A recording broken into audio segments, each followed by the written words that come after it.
Ini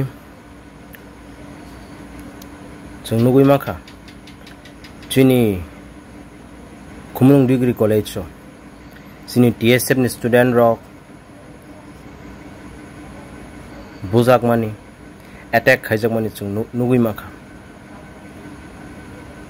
sini TSF ni students rock 7th number attack khajak gei tabo hospitalize sungja ang senggam sungmani ka haisi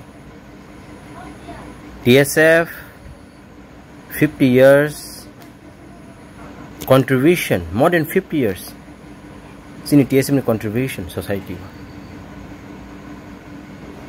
haifano Tangwi jeng omta haike sini sakawo satokmung jeng taksuk jara nugui tong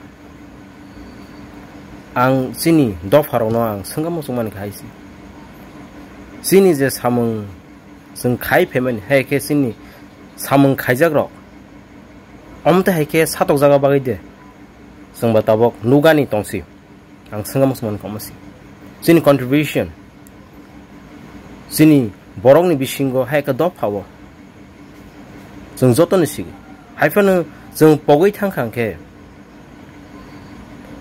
jeng sini khugo mungsa satai sikrika sini student rok asuk jeng gedegma salrongoi jeni society was jeng contribution jeng khai dong jeng jotoni sigi let it be officially, let it be jeni culturally, let it be in all fields. We have contributed to the society for more than 50 years. But why our student till date has to be attacked brutally and be hospitalized? That is my question to the society and the people of the state. As attack hanya rono ang senggamusugu nirono sabar rights ro. Hai ke niro mungsa sia. TSF ni samung hai ke TSF ni contribution. Nirok tini kumulung degree college so rungsrung tong. Seng nainnya ke edisi hapang hai ke sengjoto ni sigu. TSF ni contribution arabu tong. Nung tini sini student no Bujakha